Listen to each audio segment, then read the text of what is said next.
Officers beat a pregnant black woman right in front of her husband. They had no idea who they were messing with.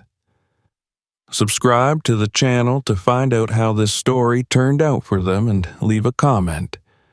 Where are you watching this video? The day had started off like any other for Layla. As she stepped out of the doctor's office, her mind was preoccupied with the usual thoughts that had filled her head for the past few weeks, thoughts of her impending delivery. The doctor's appointment had been routine, yet every visit now carried an extra weight of anticipation. She had been told her baby could come at any time, and the excitement of finally meeting her child mingled with a growing sense of unease. She had only a few weeks left, but the reality of her situation was becoming more palpable with each passing hour. As she walked down the crowded city street, the cool autumn air nipped at her cheeks. Layla glanced at her watch, anxious to get home to her husband, Damien. She couldn't wait to rest after this long day. Damien, ever the devoted husband, had offered to pick her up, but she had insisted on walking the short distance from the clinic to their home. She wanted to savor these last moments of peace before their lives were transformed by the birth of their child. Her thoughts wandered to Damien, the man who had been her rock through all the highs and lows of their relationship. Layla smiled as she thought of his dedication to both her and his work. As a judge, Damien had a reputation for being firm, principled, and unyielding in the face of injustice. He had built a career on upholding the law, but at home, he was gentle and loving, a stark contrast to the stern figure he portrayed in the courtroom. They had talked endlessly about their future, their child, and the kind of world they hoped to create for their growing family. Layla's heart swelled with love and anticipation, but also with fear. The world outside their home was unpredictable, and despite their best efforts, they both knew that their child would inherit a world fraught with challenges. Suddenly, a sharp pain coursed through her abdomen, jolting her from her thoughts. Layla gasped, her hand instinctively flying to her belly. At first, she thought it was just another Braxton Hicks contraction. She'd been having them for days, but this was different. The pain didn't subside as quickly, and a sense of urgency overtook her. She stopped in her tracks, leaning against a nearby lamppost, her breath coming in shallow gasps. No, not now. The pain intensified, and Layla felt her knees weaken. Her vision blurred slightly as she realized what was happening. She was going into labor, and she wasn't ready. Panic began to rise in her chest. Layla frantically fumbled for her phone, but in her distress she couldn't focus enough to unlock it. She glanced around, hoping someone nearby would notice her, offer help, but people walked past without so much as a glance in her direction. She waved at a few passers-by, but they either ignored her or hurried away, mistaking her discomfort for something else. One woman hesitated for a moment, but then continued on her way, shaking her head as if convinced that Layla was exaggerating. "Please," Layla whispered, feeling the next wave of contractions wash over her, stronger than before. She knew she didn't have much time. The hospital was only a few miles away, but it felt impossible to reach now. She couldn't make it there alone. Out of the corner of her eye, she spotted a young man standing by an old, beat-up car parked on the side of the street. He was fumbling with his keys, seemingly about to leave. Layla didn't have many options, and in that moment, desperation overtook any hesitation. She hobbled toward him, waving her arms weakly. "Excuse me, please," she called, her voice strained. The young man looked up, his face a mix of confusion and concern as he took in her obvious distress. Without hesitation, the young man, Andre, rushed over. He was tall, with dark brown skin and a lean, muscular frame. His clothes were simple, and his worn sneakers hinted that he wasn't someone with a lot of means. But there was kindness in his eyes, and Layla clung to that. "Are you okay?" Andre asked, looking over her with alarm. "What's happening?" I'm in labor," Layla managed between breaths, clutching her stomach. "I need to get to the hospital." Andre hesitated for a moment, looking around as if searching for another option.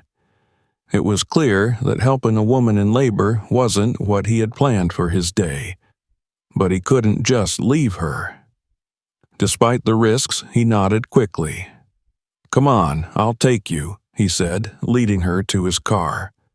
He opened the passenger side door and helped her in, moving as quickly as possible while trying to keep her calm. As they drove through the busy streets, Layla's breathing grew more labored with each passing minute. Andre glanced at her nervously, gripping the wheel tighter. "Just hang on," he said, his voice a mix of urgency and reassurance. "We're almost there." Layla's mind was racing. She was grateful for his help, but fear began to creep in. She knew how the world saw people like Andre, young, black, and driving an old, beat-up car through a city full of police patrols. It was only a matter of time before they attracted the wrong kind of attention. "Thank you," she whispered, her voice barely audible through the pain. "But be careful, the police, they might not understand." Andre's face tightened, a flicker of understanding passing between them. He didn't need her to explain. He knew all too well what could happen, but there was no turning back now. They were so close to the hospital. They just had to make it. The hospital's entrance came into view, a glimmer of hope amidst the chaos in Layla's mind. Andre pulled into the drop-off zone, but before they could exit the car, flashing lights illuminated the rearview mirror. The unmistakable wail of a police siren echoed through the air. Andre's heart sank. He had hoped they could avoid this. He glanced at Layla, her face contorted in pain, and felt the weight of the moment crash down on him. "Stay calm," he muttered, more to himself than to her. Two police officers approached the car, their hands resting on their belts, eyes locked on Andre. Layla's breath caught in her throat. This was exactly what she had feared. "License and registration," one of the officers demanded, his tone cold and authoritative. Andre slowly reached for his wallet, his movements deliberate, making sure not to make any sudden gestures. The officer's eyes narrowed, clearly already suspicious. Layla, still clutching her stomach, tried to explain. "Please, I'm in labor," she said, her voice weak but insistent. "We're just trying to get to the hospital." The officer ignored her, his focus solely on Andre. "You think I'm stupid?" the officer snapped. "Step out of the vehicle now." Layla's panic surged. She could see where this was heading, and every second spent outside the hospital was putting her and her baby in more danger. She reached out, trying to calm the situation. "Please, he's helping me," she pleaded, but her words fell on deaf ears. The tension thickened as the officer reached for his radio, calling for backup. Andre's heart raced, his hands gripping the steering wheel tighter. Layla's contractions intensified, and she bit her lip to keep from crying out. This wasn't supposed to happen. They were so close to safety, but now they were trapped in a situation spiraling out of control. Andre sat frozen behind the wheel, his knuckles white as he gripped the steering wheel, trying to control the anxiety swelling within him. He had imagined many worst-case scenarios in his life, but none quite like this. Beside him, Layla gasped, struggling through another contraction. The two officers loomed at either side of the car, their body language radiating hostility. The air was thick with tension, and Andre knew that one wrong move could make everything unravel in an instant. "Step out of the vehicle," the taller officer repeated, his hand hovering dangerously close to his holstered gun. Andre swallowed hard, glancing at Layla. She was bent over, clutching her belly, her face pale with pain and fear. She gave him a small, strained nod, as if to say, "We'll get through this, just cooperate." Andre took a deep breath. "I'm reaching for the door handle," he said calmly, making sure to move slowly. He opened the door and carefully stepped out of the car with his hands raised, palms facing the officers. As soon as he was out, the second officer grabbed his arm, yanking him away from the vehicle with unnecessary force. "Hey, easy," Andre protested, stumbling but keeping his balance. "Hands on the hood," the officer barked. Andre obeyed, pressing his palms flat against the hood of his car. The cold metal stung his skin. He glanced back at Layla, who was watching with wide, terrified eyes from the passenger seat. "She's in labor," Andre said, his voice tight with frustration. "We were just trying to get to the hospital." The officers exchanged a glance, their expressions blank with skepticism. "Yeah, sure. And I bet you were driving her getaway car too," one officer sneered.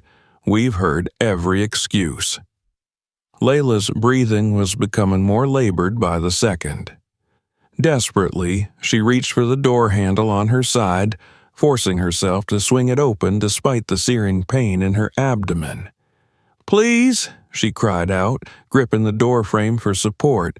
"I need help. I'm having a baby." The officer standing closest to her scoffed. "You need to stay put, lady. We'll deal with you next." "Are you serious? She's in labor," Andre snapped, his frustration bubbling to the surface. The officer spun back toward Andre. "That's enough." Without warning, he shoved Andre's head down onto the hood of the car, slapping handcuffs on his wrists. Andre groaned from the impact, but he forced himself to stay calm. Fighting back would only make things worse. The other officer approached Layla, his expression cold and indifferent. "Ma'am, step out of the car." Layla's heart raced and panic gripped her chest. "I can't. Her words caught in her throat as another contraction hit, sharp and relentless. She tried to stand but stumbled. Frustrated, the officer reached out and grabbed her arm, pulling her roughly from the car. Layla cried out in pain, falling to her knees on the pavement. "Stop! You're hurting her!" Andre shouted, struggling against the cuffs, but the officer holding him only twisted his arms higher behind his back. "Stay out of it, punk!" the officer growled, pushing Andre harder against the hood. Layla's vision blurred as the pain intensified. She felt a wetness spread beneath her. Her water had broken. Worse, she was bleeding. The panic in her chest deepened, her mind spiraling. This couldn't be happening. Not like this. I'm bleeding," she whispered, clutching her abdomen. "Please, help." The officer who had dragged her from the car stepped back, suddenly uneasy. "She's faking," he muttered, though his voice lacked conviction. But Layla's pallor and labored breathing told a different story. At that moment, the sound of screeching tires echoed through the lot. A black SUV pulled in fast, and Damien leaped out, still in his work suit. His face was a storm of fury and fear. "What the hell is going on here?" Damien bellowed, storming toward the officers. "That's my wife. She's pregnant." "Back off," one officer shouted, placing a hand on his gun. "This is a police investigation. Stay out of it." Damien's jaw tightened. "I am Judge Damien Carter. Let her go. Now." The officers exchanged looks, but neither moved. They had made their assumptions and were unwilling to back down.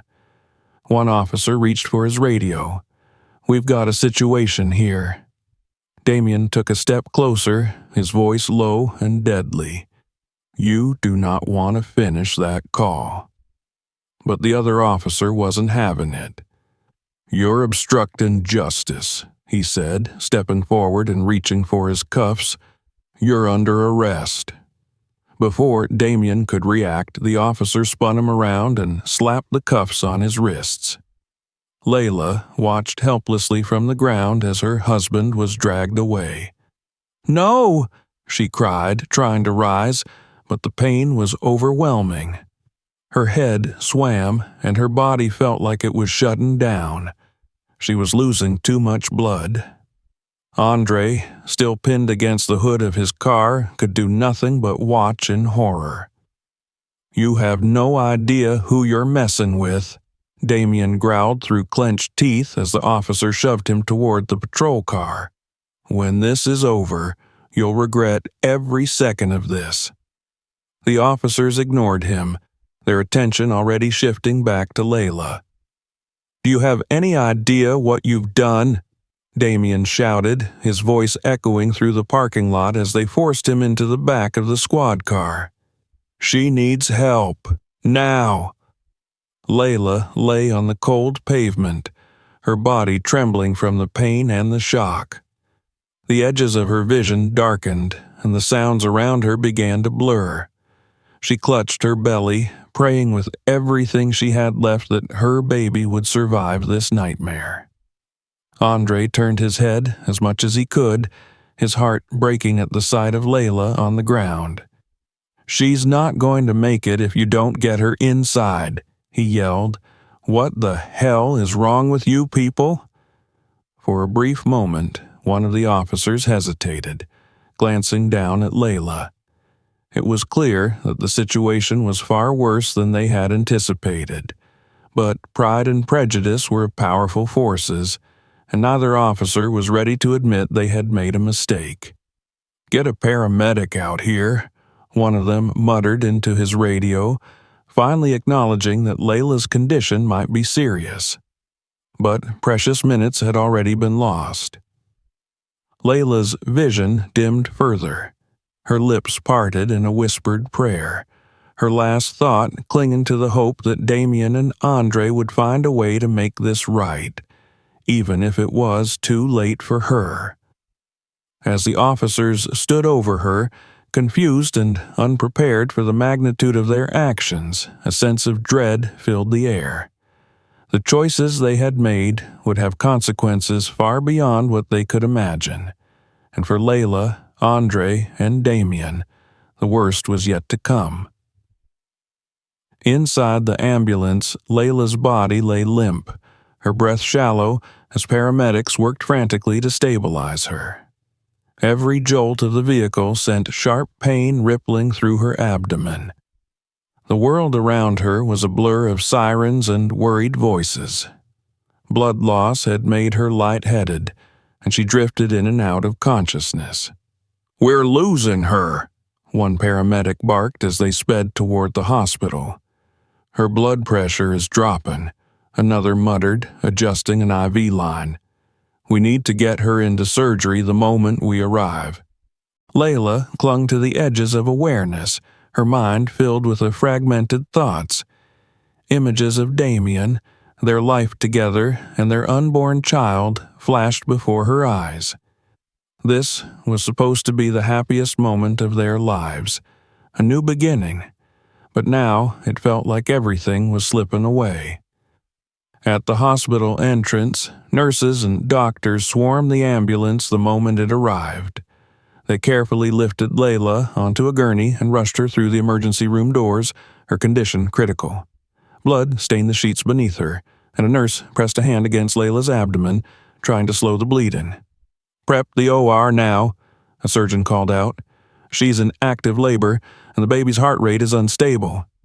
As the medical team pushed her down the hallway, Layla could hear snippets of their urgent conversations, terms like placental abruption and fetal distress, but the words blurred together, too technical and overwhelming to grasp fully.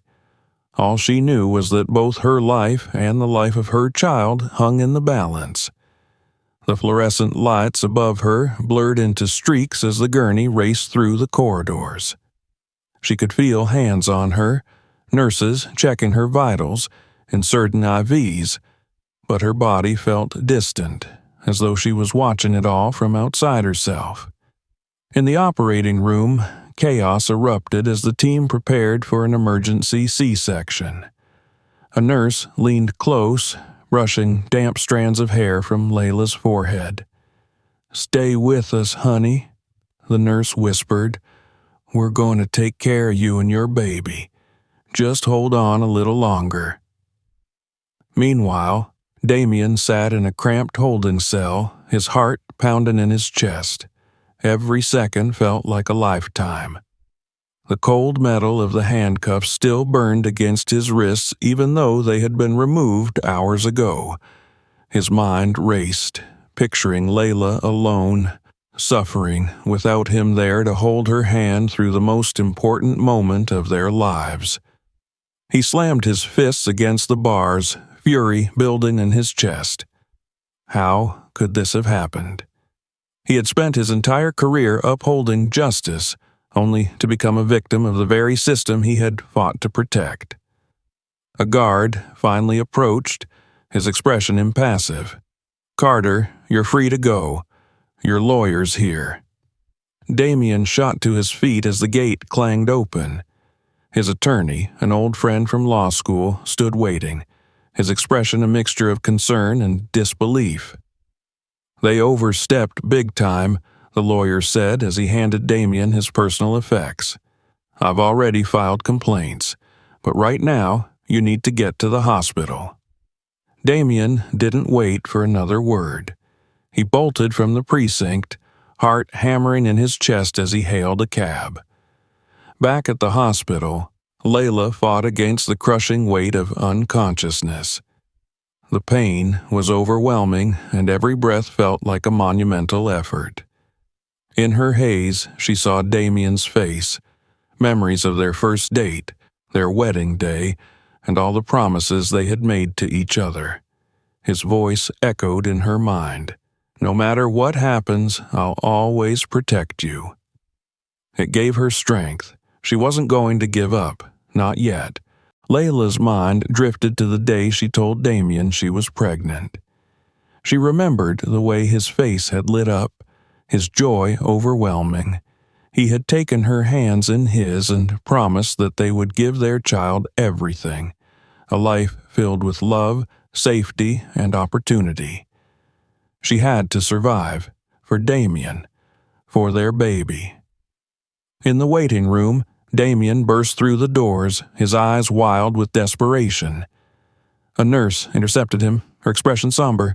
"Where's my wife? Where's Layla?" Damien demanded, his voice hoarse. "She's in surgery," the nurse said gently. "She suffered significant blood loss, and we had to perform an emergency C-section." Damien felt the ground sway beneath him. "Is she—" "She's still fighting," the nurse said, placing a reassuring hand on his arm. "But the situation is critical. We're doing everything we can." Damien sank into a nearby chair, his head in his hands. Anguish welled up inside him, mixing with the rage still burning in his chest. How could a routine drive to the hospital have turned into this nightmare? His phone buzzed in his pocket, and he glanced at the screen. Messages from friends and colleagues flooded in. People had heard about the incident, and word was spreading fast. Social media was ablaze with outrage. News of the wrongful arrests and Layla's injury had sparked protests outside the police station, demanding justice. Meanwhile, Andre sat quietly in the hospital's waiting area, his hands still shaking from the ordeal. He felt a strange mixture of guilt and helplessness. All he had wanted was to help a woman in need, and instead, everything had spiraled out of control. A nurse approached him with a cautious smile. "Are you Andre? Layla told us about you." He nodded, surprised that she had mentioned him in the middle of everything. "She wanted us to tell you thank you," the nurse said softly. "You got her here in time. That might have saved both of their lives." Andre exhaled, relief washing over him like a wave. At least he had done something right. Hours later, Damien sat beside Layla's hospital bed, his heart heavy with both relief and sorrow.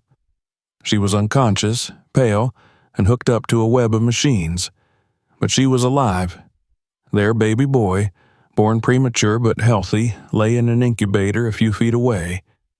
Damien stared at the tiny infant, overwhelmed by emotion. He gently took Layla's hand in his, pressing it to his lips. "We made it, baby," he whispered. "You and me, we made it." Layla stirred slightly, her eyelids fluttering open for the briefest moment. She saw Damien and gave him a faint, exhausted smile. "The baby?" she whispered weakly. "He's perfect," Damien murmured, brushing a tear from her cheek. "Just like you." Outside the hospital, protests continued to grow. Crowds gathered with signs demanding justice, their chants echoing through the night. The media picked up the story, and reporters gathered, eager to capture every detail of this unfolding tragedy. The police department scrambled to contain the fallout, but it was too late. Damien Carter, a man known for his integrity and unrelenting pursuit of justice, had been wronged, and he wasn't going to let it slide. As he sat by Layla's side, Damien made a silent promise to her, to their child, and to himself. This fight wasn't over, not by a long shot. The people responsible for this nightmare would face the consequences. And the system that allowed it to happen? That would be the next thing to fall. Layla lay in her hospital bed, still weak but recovering slowly. Damien sat beside her, cradling their newborn son in his arms. The baby, though premature, had grown stronger with each passing hour, his small chest rising and falling with soft, rhythmic breaths. Layla watched her husband tenderly stroke the infant's cheek. The exhaustion in her eyes mingled with gratitude and determination. They had survived, but the fight wasn't over. Damien's gaze hardened as he thought about what needed to happen next. He kissed Layla's forehead gently. "You rest," he whispered. "I'll handle this." Layla gave him a faint smile, squeezing his hand. "Make them pay, Damien." He nodded. "I will, for both of you." The next morning, the world outside the hospital was in uproar. News of Layla's mistreatment and Damien's wrongful arrest had spread like wildfire, igniting a storm of outrage. Protesters packed the streets in front of the police precinct, holding signs that read "Justice for Layla" and "End Police Brutality." Social media swarmed with hashtags demanding reform and accountability, and news networks ran nonstop coverage of the unfolding events. Damien stood at the hospital entrance, flanked by a group of trusted attorneys and close friends. Among them was Andre, who had refused to leave Layla's side even after the hospital staff insisted he could go. The young man looked exhausted but resolute. "I owe you more than I can say," Damien told Andre, shaking his hand firmly. "You saved her life."